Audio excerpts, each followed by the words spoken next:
नमस्कार। Exam happy by Jharkhand channel में आपका स्वागत है। तो दोस्तों जुड़ चुका हूं मैं यहां पर आप सभी के शिक्षक भर्ती परीक्षा को लेकर के। तो आपको हम बताते चले, यदि आप शिक्षक बनना चाहते हैं, यदि आप जेटेट पास करना चाहते हैं, सहायक आचार्य परीक्षा पास करना चाहते हैं, सहायक अध्यापक आकलन परीक्षा पास करना चाहते हैं, अब तक आपने महसूस किया होगा कि यदि आप में से किसी ने फेल किया है तो वो फेल करने की चांसेस जो होती है 2 नंबर, 4 नंबर, 5 नंबर, इसी के अंतराल में लोग फेल करते हैं। तो यहाँ पर फेल करने का रीजन होता है सीधे सीधे बाजार जाना और वहां से प्रैक्टिस सेट लेकर के आना और सीधे 1 महीना के अंदर परीक्षा पास कर जाना। तो ये सारे रोगों से आपको मुक्ति दिलाना पड़ेगा। ये जो है बहुत बड़ी बीमारी है आपकी, जो कि आप ये करते हैं और यहाँ पर पढ़ते नहीं हैं। तो आपको अगर ये 2 नंबर, 4 नंबर, 10 नंबर से यदि आप फेल कर रहे हैं, किसी में रिजल्ट नहीं हो रहा है, तो आप यहाँ पर हमारे चैनल के साथ जुड़िए, जिसमें आपको यहाँ पर एनसीईआरटी टेक्स्ट बुक पर आधारित सारे प्रश्नों की, सारे सब्जेक्ट की तैयारी करवाई जा रही है। जहाँ पर यदि आप जुड़ते हैं तो आपको यहाँ पर 100 नहीं 101% पास होने की गारंटी देता है। जहाँ आप 2-4 नंबर कम करके चलते फेल हो रहे थे, वहाँ आपको 2-4-5 नंबर ऑटोमेटिक बढ़ने वाला है। तो आप किसी भी परीक्षा की तैयारी कर रहे हो तो अपनी कमजोरी को छुपाए नहीं। जरूर आपको ये लगा होगा कि ये सही बात है। तो यदि आपको लगता है तो आप यहाँ पर अगर आकलन परीक्षा की तैयारी कर रहे हैं तो 501 रुपये में आपको लाइफ टाइम दिया जा रहा है। अगर जेटेट परीक्षा की तैयारी कर रहे हैं तो 999 रुपये, और सहायक आचार्य परीक्षा की तैयारी कर रहे हैं तो 999 रुपये में आप हमारे साथ जुड़ करके यहाँ पर डेली प्रैक्टिस कर सकते हैं, एनसीईआरटी का नोट्स खरीद सकते हैं। और यहाँ से सारी तैयारियाँ जब से आप करेंगे तो आपको यह महसूस होगा, कुछ ही दिनों में आपको यह महसूस होगा, आपको पता चलेगा कि जो हम में कमियां थी वो कमी अब दूर हो रहा है। तो आप जल्दी करेंगे और जरूर देखिए यहाँ पर दिया 49, 64, 81, 100, अगला टर्म क्या होगा। तो आप देखेंगे 49 क्या है, 7 का स्क्वायर है, 64 क्या है, 8 का स्क्वायर है, 81 क्या है, 9 का स्क्वायर है, 100 क्या है, 10 का स्क्वायर है। तो देखिए एक सीरियल आ रहा है 7, 8, 9, 10। तो अगला जो जाएगा 11, और 11 का स्क्वायर कितना होगा, तो 121 होगा। राइट आंसर बी होगा। चलिए अगला प्रश्न देखेंगे यहाँ पर, खाली स्थान को भरे, खाली स्थान को भरे क्या होगा। ठीक है, देखिए यहाँ पर 26 है, 50 है, 82 है, 122 है, 226 है, क्या आएगा यहाँ पर आपसे पूछा गया है। ठीक है, चलिए देखते हैं। 26 को हम लिख सकते हैं 5 का स्क्वायर प्लस 1, यानी 25 और 1 26 होगा ना। इसको लिख सकते हैं देखिए 7 का स्क्वायर प्लस 1, 7 का स्क्वायर 49 और 1 50 होगा ना। इसको लिख सकते हैं देखिए 9 का स्क्वायर प्लस 1, 9 का स्क्वायर 81 और 1 82 होगा ना। अगला को देखिए आप लिख सकते हैं 11, 11 का स्क्वायर प्लस 1, तो 121 और 1 कितना हो गया, 122 हो गया ना। अगला को हम क्या लिख सकते हैं 13 का स्क्वायर प्लस 1, तो 169 और प्लस 1 कितना हो गया, 170 होगा ना। 170 किस में है, सी में है। तो इस तरह से एक यह जो है अल्टरनेट चल रहा था, विषम संख्या 5 के बाद 7, 7 के बाद 9, 9 के बाद 11, तो 11 के बाद 13। ठीक है, तो इस तरह से 170 इसका राइट आंसर हो जाएगा। तो इस तरह से बहुत ही बारीकी से और बहुत जल्दी जल्दी बनाने का प्रयास करना है आप सभी शिक्षक बंधुओं को। यदि सफ़ेद को नीला कहा जाए, नीला को लाल कहा जाए, लाल को पीला कहा जाता है, तो मानव के खून का रंग कैसा होता है। 1 सेकंड में आपको बनाना है। ठीक है, आपको हमने बताया है, क्या बताया, इसके पहले के सारे नोट्स पीडीएफ आप लोग देख चुके हैं। सिर्फ यहाँ पर प्रैक्टिस सेट में आपको कम समय मारने के लिए हम डेली आपको मॉक टेस्ट प्रैक्टिस सेट ला रहे हैं। ठीक है, मानव के खून का रंग कैसा होता है, लाल। ठीक है, पहला आंसर इसका देना रहता है, मानव खून का रंग होता है लाल।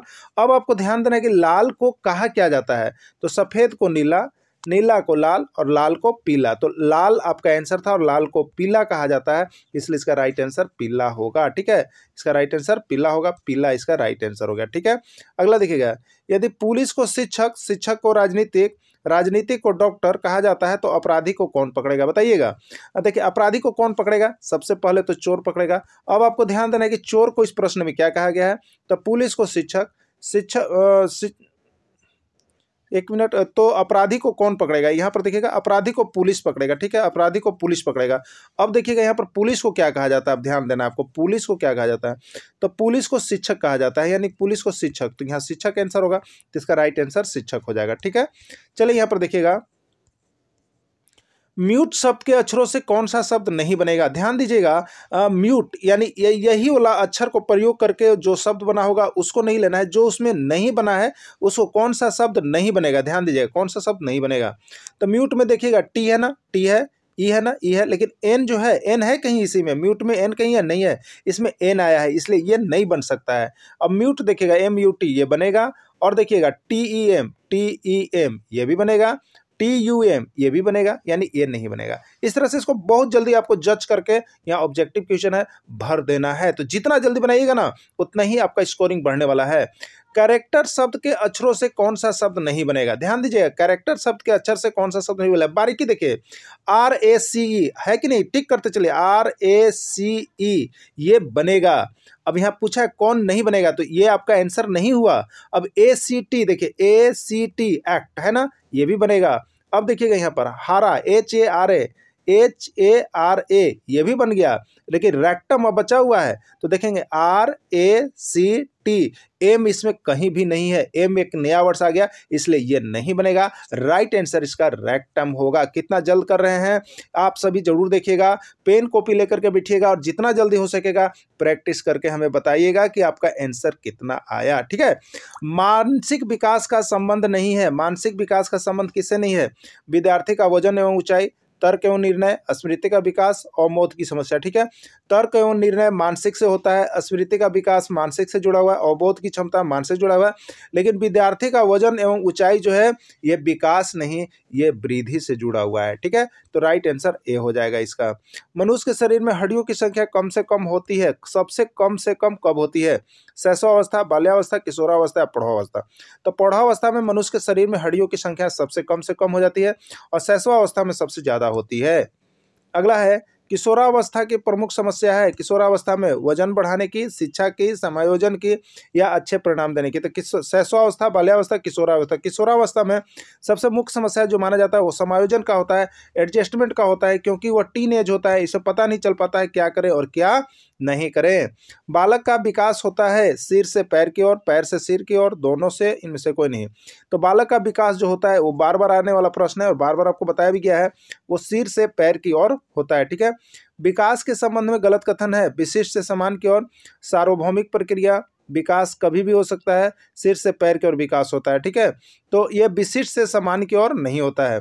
गर्भधारण काल की अवस्था नहीं है, शैशवावस्था, डीम, बीजाकरण या भ्रूण अवस्था। ठीक है, डीम भी ये जो है गर्भाधारण भ्रूण काल का है, बीजाकरण भी भ्रूण काल का है, और भ्रूणावस्था ऑलरेडी भ्रूण काल का है, तो इसमें शैशवावस्था जो होगा ये गर्भधारण काल का नहीं होता। शैशवावस्था जब बच्चा हो जाता है उसके बाद को माना जाता है। यहाँ पर बच्चों की बुद्धि लब्धि 90 से 110 के मध्य है, वह बच्चा किस प्रकार का है आपको बताना है। सामान्य बुद्धि, प्रखर बुद्धि, उत्कृष्ट बुद्धि या प्रतिभाशाली। तो एक बच्चे की सामान्य बुद्धि अगर 90 से 110 के मध्य होती है तो वह बच्चा सामान्य बुद्धि का होता है। और 1001 बार ये प्रश्न पूछा गया है, आप सभी के प्रश्न दिमाग में ये रहना चाहिए, और ये प्रश्न आ रहा है आप लोगों के लिए भी। बच्चों के लिए निःशुल्क एवं अनिवार्य शिक्षा का अधिकार अधिनियम कितने वर्षों के बच्चों के लिए लागू किया गया है? 6 से 14, 7 से 13, 5 से 11, 6 से 12। इसका राइट आंसर क्या होगा? 6 से 14 वर्ष के बच्चों के लिए यह लागू किया गया है। आप सभी को आंसर भी यहाँ पर बिल्कुल सही आ रहा है। यदि एक बच्चे की मानसिक आयु 5 वर्ष तथा वास्तविक आयु 4 वर्ष है, उस बच्चे की बुद्धि लब्धि कितनी होगी? बुद्धि लब्धि निकालने का सूत्र आपको हमने यहाँ पर अधिगम विकार के अंतर्गत सारा चीज दिए हुए हैं। तो जो नोट्स नहीं परचेज किए हैं अभी कभी जाकर के हमारे नंबर पर कॉल कीजिए, नोट्स ले लीजिए, सब चीज़ आपको बना बनाया मिल रहा है और 1 नंबर आपका पढ़ाई यहाँ पर चल रहा है। ठीक है, यदि एक बच्चे की मानसिक आयु 50 वर्ष है, वास्तविक आयु 4 वर्ष है, तो बच्चे की बुद्धि लब्धि होगी। तो बुद्धि लब्धि बराबर क्या होता है? मानसिक आयु बट्टा क्या होता है? वास्तविक आयु इंटू 100। ठीक है, मानसिक आयु कितना है यहाँ पर? तो मानसिक आयु 5 वर्ष है। ठीक है, मानसिक आयु 5 वर्ष, तो मानसिक आयु बट्टे वास्तविक आयु, बच्चा कितने वर्ष का है? 4 वर्ष का, और इंटू 100 आप जब करेंगे तो 4 से कितना हो जाएगा? 25, और 25 बच्चे कितना हो जाएगा? 125, यानी बच्चे की बुद्धि लब्धि कितनी होगी? 125 होगी, जिसका राइट आंसर आपका बी में है। ठीक है, बी में है। वह पत्र पढ़ चुका होगा, यह किस प्रकार के काल का उदाहरण है? सारे का सारे वीडियो आपको और नोट्स पीडीएफ दे दिए गए हैं। अब आपकी पारी है, आप हमें बताएं कि आपका स्कोर क्या जा रहा है, आप कितना तैयारी अच्छे से कर रहे हैं। जो अच्छे से तैयारी कर रहे होंगे उनका हर प्रश्न सही हो रहेगा, और जो अच्छे से तैयारी नहीं कर रहे हैं उनका प्रश्न गलत हो रहा होगा। बाकी जो नए हैं अभी तक नहीं जुड़ पाए हैं वो भी लेकर के यहाँ पर जल्द से जल्द सारे नोट्स को पढ़ लेंगे, क्योंकि अभी समय बहुत ज़्यादा है, समय आपको है, और नोट्स उतना ही बनाया हुआ है जितना आपके एग्जाम में आने हैं। देखिए होगा, सबसे पहला चीज होगा, गागेगी, ये भविष्यत काल का हो गया। और वह पत्र पढ़ चुका होगा, ठीक है, वह पत्र पढ़ चुका होगा यानी पूर्ण कर लिया होगा, ठीक है। तो देखिए भविष्यत काल में पूर्ण और अपूर्ण नहीं होता, ठीक है, इसलिए किस में जाएगा, तो सामान्य भविष्यत काल में जाएगा। किस में जाएगा, सामान्य भविष्यत काल में चला जाएगा, ठीक है। अब देखिएगा, शायद पापा बाजार से आ चुके होंगे, शायद पापा बाजार से आ चुके होंगे, यह किस प्रकार के काल का उदाहरण है, सामान्य वर्तमान काल, सामान्य भूतकाल, संदिग्ध भविष्यत काल या संदिग्ध भूतकाल। देखिए यहाँ पर आपको दिख भी जाए तो आप अपने से बनाने का प्रयास कीजिएगा। शायद माने ये क्या चीज़ है, संदिग्ध है, शायद माने संदिग्ध है, संभावना है। और आ चुके होंगे, होंगे मतलब क्या चीज़ है, ये भविष्यत काल है, ठीक है। तो ये संदिग्ध भविष्यत काल हो गया, क्या हो गया, संदिग्ध भविष्यत काल के अंतर्गत चला जाएगा इसका, ठीक है। यदि आप आकलन परीक्षा की तैयारी करेंगे तो अवश्य ही सरकारी शिक्षक बन जाएंगे, ठीक है।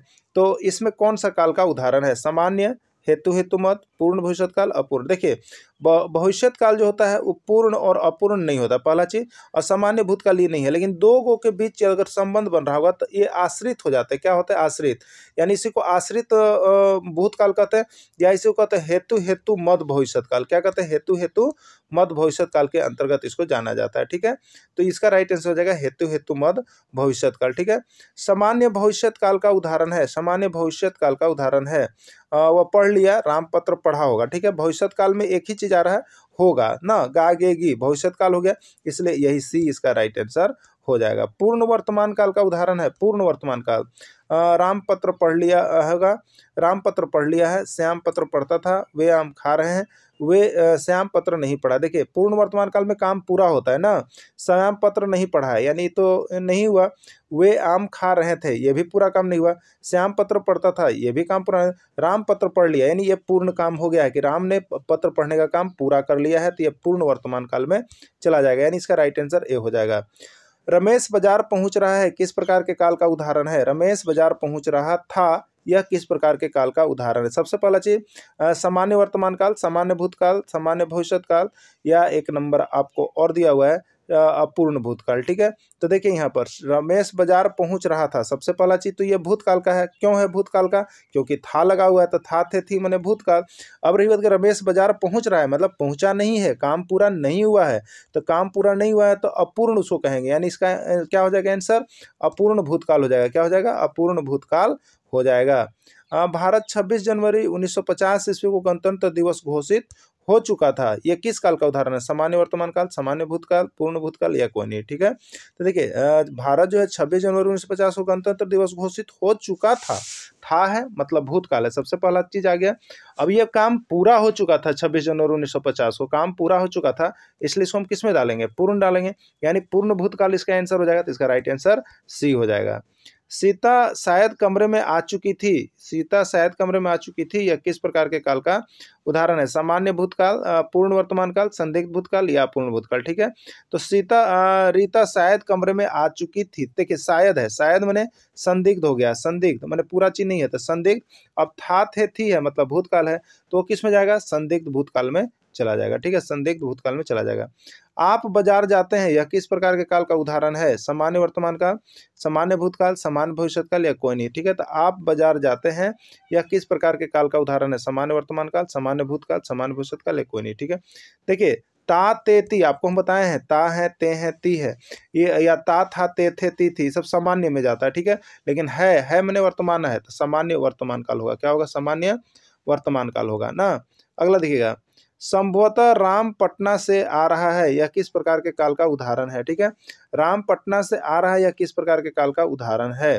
देखिए रहा है, रहे हैं, रही है, ठीक है, ये पूर्ण नहीं होता है, ये चल रहा होता है, तो ये अपूर्ण होता है सबसे पहले।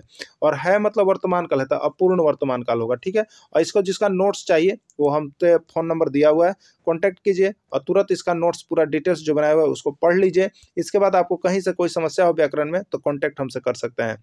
वे पत्र पढ़ते थे किस प्रकार के काल का उदाहरण है, देखिए ता था ते थे ती थी, यानी था थे थी आ गया तो यह भूतकाल हो गया, यानी अब यहाँ पर ता लगा हुआ रहेगा तो सामान्य भूतकाल होगा ना, ता है ता है, ते हैं, ती है तो सामान्य वर्तमान, ता था, ते थे, ती थी तो सामान्य भूतकाल। ठीक है, चलिए अगला देखिएगा। राम खेल रहा था, यह किस प्रकार के काल का उदाहरण है? राम खेल रहा था पूर्ण भूतकाल, अपूर्ण भूतकाल, सामान्य भूतकाल या कोई नहीं। ठीक है, तो राम खेल रहा था, ध्यान दीजिएगा, खेल रहा था का मतलब हो गया भूतकाल, और जिसमें रहा लगा हुआ रहेगा इसका मतलब वो खेल रहा है, अभी काम पूरा नहीं हुआ है। तो जो काम पूरा नहीं हुआ है तो उसको किस में डालिएगा आप? अपूर्ण में डालिएगा, तो अपूर्ण भूतकाल के अंतर्गत ये चला जाएगा। ठीक है, चलिए अगला देखिएगा। अगला प्रश्न देखेंगे, राम बाजार जाता है, यह किस काल का उदाहरण है? राम बाजार जाता है, ध्यान से देखिएगा, ता है, ते हैं, ती हैं, ये किस में जाता है? सामान्य, और है इसका मतलब वर्तमान काल, तो सामान्य वर्तमान काल का ये आंसर होगा। राइट आंसर इसका डी होगा। श्याम पत्र पढ़ लिया है, यह किस प्रकार के काल का उदाहरण है? सामान्य वर्तमान काल, पूर्ण वर्तमान काल, संदिग्ध वर्तमान काल या पूर्ण वर्तमान काल। ठीक है, सबसे पहले श्याम पत्र पढ़ लिया है लगा हुआ है मतलब वर्तमान काल में। ठीक है, वर्तमान काल में है। अब यहाँ पर पढ़ लिया है मतलब काम पूरा कर लिया है पढ़ने का, तो यह पूर्ण हो गया। तो दोनों मिलेगा तो पूर्ण वर्तमान काल में जाएगा। अब पूर्ण वर्तमान काल किस में है? बी में, यानी इसका राइट आंसर बी होगा। आप लोग का भी आंसर सही आ रहा होगा जरूर, हमें उम्मीद है आप लोग जरूर बताते चलिएगा। सोनू पत्र लिख रहा है, यह किस प्रकार के काल का उदाहरण है? तो सोनू पत्र लिख रहा है, किस प्रकार के काल का उदाहरण है? सामान्य वर्तमान काल, पूर्ण वर्तमान काल, अपूर्ण वर्तमान काल या कोई नहीं। ठीक है, तो सोनू पत्र लिख रहा है यानी है मतलब वर्तमान काल, और लिख ही रहा है, काम पूरा नहीं हुआ है तो अपूर्ण हो गया, यानी अपूर्ण वर्तमान काल होगा। किसमें है? सी में, यही इसका राइट आंसर हो जाएगा। ठीक है, अगला है वर्तमान काल की पहचान करें। राम बाजार जा रहा है, तुम क्या कर रहे हो, हम पुस्तक नहीं पढ़ते हैं, यह सभी। ठीक है, तो ये सभी है वर्तमान काल में, ये सभी आते हैं। जितने में है, हो, हूँ लगा हुआ रहे वो सभी वर्तमान काल में ही होते हैं, इसलिए सभी सही हो गया। यदि किसी भी वाक्य के अंत में है, हूँ, हो लगा रहे, ये चलिए वर्तमान काल की पहचान करें। वो पढ़ रहा होगा, राम सो चुका था, सीता बाजार जा रही है, कोई नहीं। ठीक है, वर्तमान काल का पहचान क्या है? लास्ट में वाक्य का है होना चाहिए, ज्यादा करके है रहता है। तो देखिए है किस में है? यस में है, सी नंबर में, यानी इसका राइट आंसर देखिए सी होगा ना। अगला आप देखेंगे, रमेश मेरे जाने से पहले पटना पहुंच चुका था, यह किस काल का उदाहरण है? ठीक है, तो रमेश मेरे जाने से पहले पटना पहुंच चुका था, यह किस काल का उदाहरण है? ठीक है, पहुंच चुका है, यह किस काल का है? यानी वर्तमान काल है, तो यह वर्तमान काल का हो जाएगा। ठीक है, चलिए अगला देखिएगा। बालक के कितने वर्ष की आयु को शैशवावस्था कहा जाता है? तो शैशवावस्था, बाल्यावस्था, किशोरावस्था, तो यहाँ पर 1 से 5 वर्ष तक की अवस्था जो ऑप्शन है वो वाला सही होगा। अगर 6 तक दिया रहता है तो 6 भी जाता है, 0 से 6 जाता है ना, या 1 से हम लोग 5 भी ले सकते हैं। अगला देखिएगा, बालक के कितने वर्ष की अवस्था को बाल्यावस्था कहा जाता है? अगर 5 है तो 5 से 12, और नहीं तो 6 रहता है तो 6 से 12, दोनों चलता है। तो यहाँ पर ऑप्शन क्या है? 5 से 12, तो 5 से 12 ही आपको देना है, जो नियरेस्ट है उसी को मारा जाता है ना। बच्चों के विकास को प्रभावित करता है वंशानुक्रम, वाताक्रम, जन्मक्रम या सभी? तो देखिए इसका राइट आंसर डी होगा, क्योंकि बच्चों का विकास जो होता है ना वो वंशानुक्रम पर भी होता है, वातावरण पर भी होता है और जन्मक्रम पर भी माना जाता है। ठीक है, चलिए अगला देखिए, बच्चा में कुछ कर गुजरने वाली अवस्था कौन सी होती है? शैशवावस्था, बाल्यावस्था, किशोरावस्था या प्रौढ़ावस्था? तो देखिए किशोरावस्था ऐसा अवस्था है जिस अवस्था में बच्चा कुछ कर गुजरने को होता है। इसी अवस्था में देखते हैं आजकल बहुत ज़्यादा लोग आत्महत्या कर रहे हैं लड़के, तो यही वो अवस्था है जिसमें बच्चों को सुधारने की आवश्यकता होती है। खून पसीना एक करना मुहावरा का अर्थ है बहुत पीटना, बहुत माथा पीटना, बहुत कठिन परिश्रम करना, पागल हो जाना। तो इसका राइट आंसर क्या होगा?